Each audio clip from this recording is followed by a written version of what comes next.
இயேசுவின் குரல் ஊழியம் வழங்கும் அனுதின மன்னா. நமது ஆண்டவரும் நன்மை செய்கிறவரும் மீட்பரும் ஆகிய இயேசு கிறிஸ்துவின் நாமத்தில் உங்கள் அனைவருக்கும் எனது அன்பின் நல்வாழ்த்துக்கள்.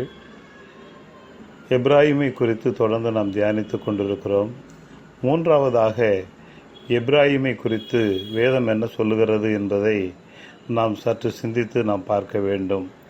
வேத புஸ்தகத்தில் நாம் கண்ணோக்கும் பொழுது ஓசியா தீர்க்கதரிசியின் புஸ்தகம் 5:5 அக்கிரமத்தினால் இடருண்டு விழுவான் என்று வேதம் சொல்லுகிறது. இன்றைக்கு அநேகர் தங்களுடைய வாழ்க்கையிலே, தங்களுடைய ஜீவியத்திலே தாங்கள் செய்கிற அக்கிரமத்தினாலே இடருண்டு விழுந்து வேதனைப்பட்டு வியாதிப்பட்டு இன்றைக்கு பலவிதங்களில் நஷ்டப்பட்டு பலவிதங்களில் மோசம் போகி வெட்கத்துக்கும் வேதனைக்கும் சமாதானத்தை இழந்து சஞ்சரிக்கிற எத்தனையோ பேருடைய வாழ்க்கையை நாம் பார்த்து கொண்டு தான் இருக்கிறோம். அருமையானவர்களே, ஆனபடினாலே உங்களுடைய வாழ்க்கையிலே இடருண்டு விழுந்துவதனாலே வெட்கத்துக்கு பதிலாக உனக்கு ஒரு இரட்டத்தனையான பலனை வைத்திருக்கிறார்.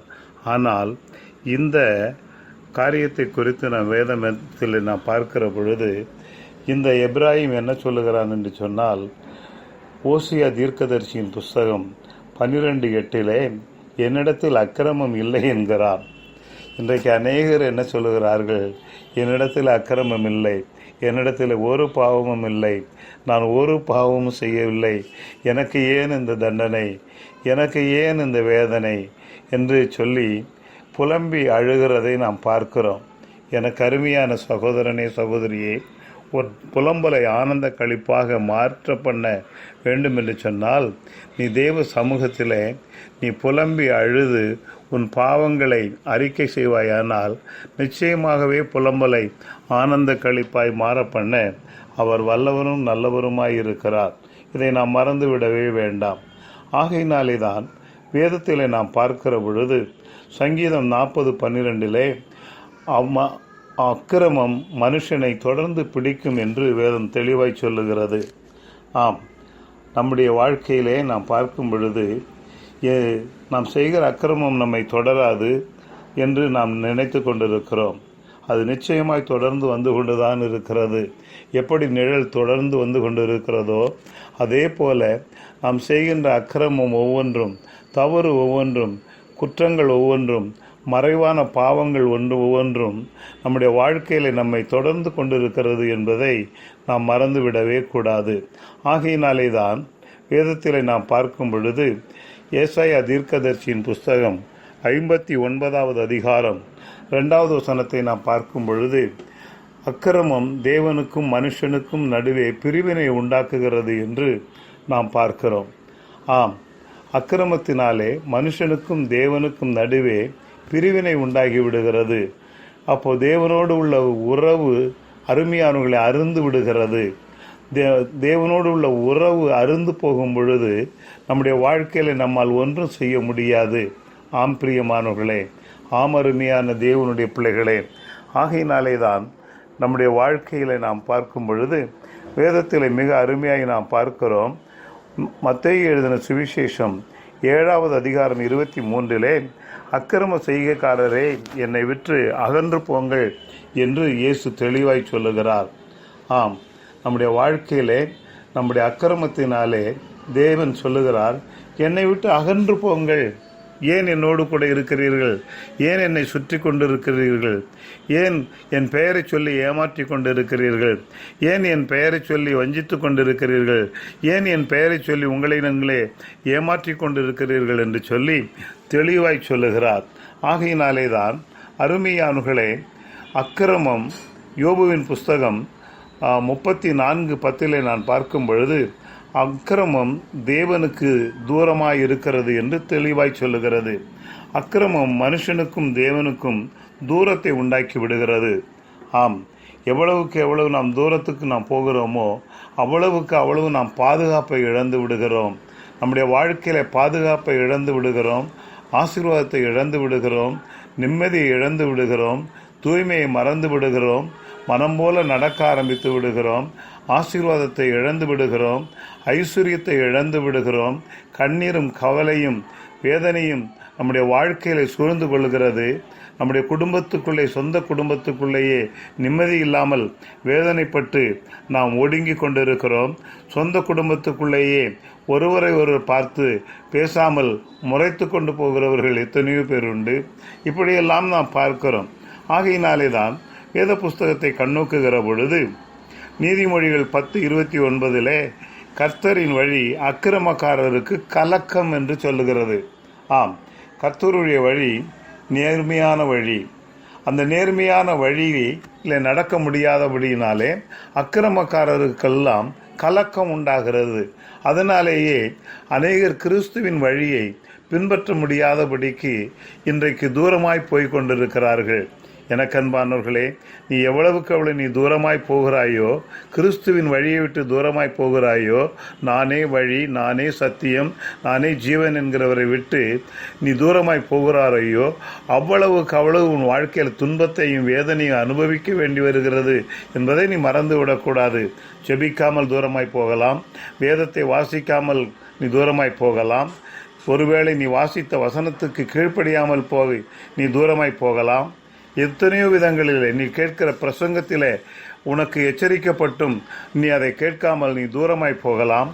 ஆனபடினாலே நீ தூரமாய் போக போக உன் வாழ்க்கையில துன்பம் உன்னை தொடருகிறது என்பதை மறந்து விடக்கூடாது. ஆகையினாலே தான் எஸ்ராவின் புஸ்தகம் 9:6 எங்கள் அக்கிரமங்கள் எங்கள் தலைக்கு மேல் இருக்கிறது என்று தெளிவாய் சொல்லுகிறதை பார்க்கிறோம். அக்கிரமம் நம்முடைய தலைக்கு மேலேயே இருக்கிறதா? அது பெரிய ஆபத்து, அது ஒரு பெரிய வேதனை, அது ஒரு பெரிய துன்பம், அது ஒரு பெரிய துயரம். ஆம், அதிலிருந்து மீள முடியாது. ஆகையினாலே தான் எண்ணாகமத்தின் புஸ்தகம் 15:31 அவன் அக்கிரமம் அவன் மேல் இருக்கும் என்று வேதம் தெளிவாய் சொல்லுகிறது. அவனவனுடைய அக்கிரமம் அவன் மேல் இருக்கிறது என்று வேதம் நமக்கு தெளிவாய் சொல்லுகிறது. எனக்கன்பான தேவனுடைய பிள்ளைகளே, ஆகையினாலே அக்கிரமங்கள் நம்மேல் இருப்பது மட்டுமல்ல, யோபு 20:27 வானங்கள் அக்கிரமத்தை வெளிப்படுத்தும் என்று சொல்லப்படுகிறது. அருமையானவர்களே, சாட்சி, வானம் சாட்சியாயிருக்கிறது. நாம் அருமையானவர்களை செய்கிற தவறுகளுக்கு கல்லுகளும் மரங்களும் நம்முடைய வீட்டின் வாசல்களும் நிலைக்கால்களும் எல்லாம் சாட்சியாக இருக்கிறது. ஒரு நாள் அருமையானவர்களின் நியாய தீர்ப்பு நாளிலே அவைகளெல்லாம் வந்து சாட்சி சொல்லக்கூடியதாக இருக்கிறது. ஆகையினாலே தான் யோபுவின் புஸ்தகம் 31:3 அக்கிரம செய்கைக்காரருக்கு ஆக்கினை வரும் என்று தெளிவாய் சொல்லுகிறது. ஆகையினாலே அக்கிரமத்தை செய்யும் பொழுது ஆக்கினை வருகிறதை நம்முடைய வாழ்க்கையிலே நாம் உணர வேண்டும். அதை உணர்ந்து தேவனண்டை நாம் திரும்ப வேண்டும். ஆம் பிரியமானவர்களே, ஆகையினாலே தான் ஏசாயா தீர்க்கதரிசியின் புஸ்தகம் 13:11 அக்கிரமத்து நிமித்தம் துன்மார்க்கரை நான் தண்டிப்பேன் என்று தெளிவாய் சொல்லுகிறார். ஆகையினாலே துன்மார்க்கன் எல்லாம் இன்றைக்கு நன்றாய் இருக்கிறானே என்று நீங்கள் அநேகர் சொல்லிக் கொள்ளுகிறதை நான் கேட்டிருக்கிறேன். அந்த துன்மார்க்கன் நன்றாய் இருக்கிறான், இந்த துன்மார்க்கன் நன்றாய் இருக்கிறான், இந்த குடிகாரன் நன்றாய் இருக்கிறான். நான் ஜெபிக்கிறேன், நான் வேதத்தை வாசிக்கிறேன், ஆலயத்துக்கு போகிறேன், காணிக்கை கொடுக்கிறேன், நான் திருவிருந்திலே பங்கு கொள்கிறேன், எனக்கு ஏன் இந்த வேதனை என்றெல்லாம் எண்ணுகிறார்கள். ஆனால் அருமையானவர்களே, தேவன் பட்சபாதம் உள்ளவர் அல்ல, துன்மார்க்கரை நான் தண்டிப்பேன் என்று தெளிவாய் சொல்லுகிறார். ஆகையினாலே தான் யோபுவின் புஸ்தகம் 21:19 பார்க்கும் பொழுது தேவன் அவன் அக்கிரமத்தை அவன் பிள்ளைகளுக்கு வைத்து வைக்கிறார் என்று பார்க்கிறோம். ஆகையினாலே நம்முடைய அக்கிரமத்தை நாம் நமக்கு மட்டுமல்ல, நம்முடைய பிள்ளைகளுக்கு நாம் சொத்தாக சேர்த்து வைக்கிறோம்.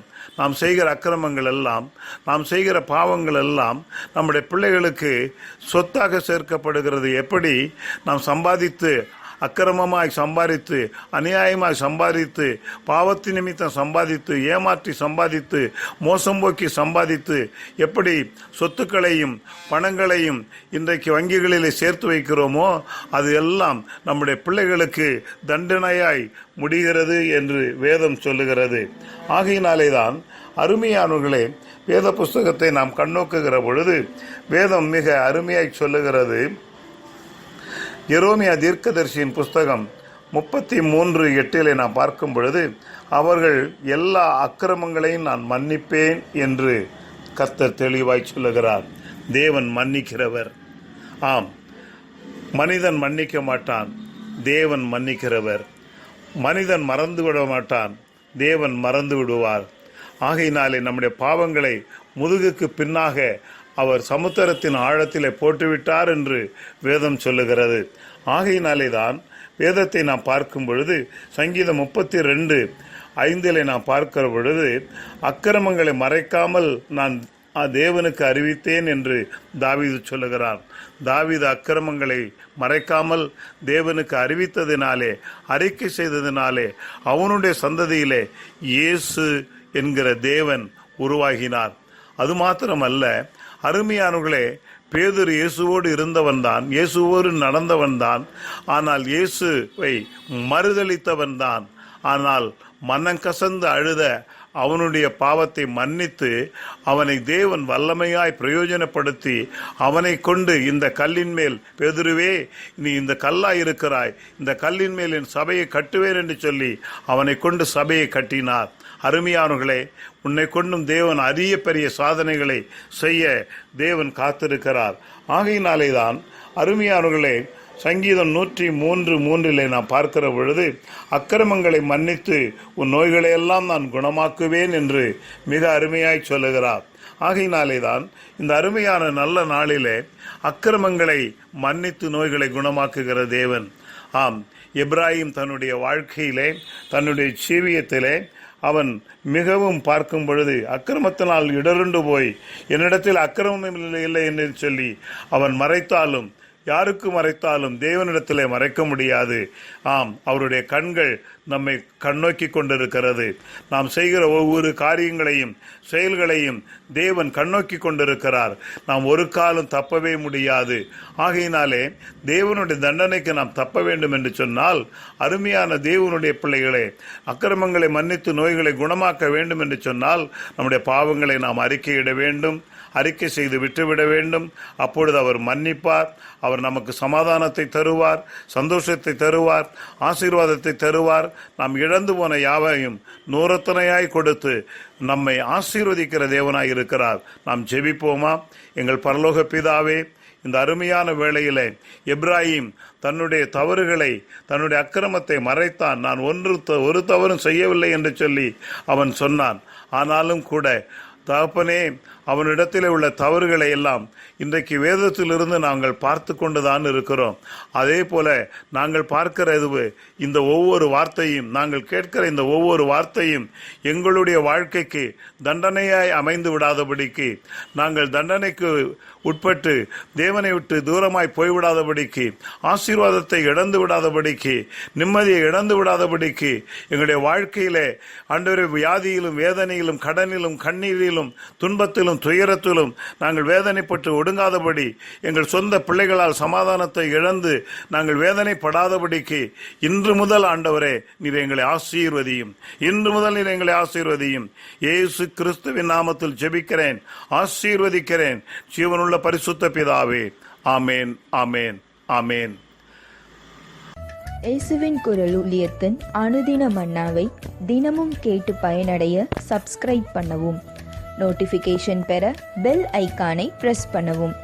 ஜெப உதவிக்கு brother S. Jebastin, Jesus voice ministries, number 376 Bharathiyar road, Karaikal, Pondicherry state, India. Pin code 609602.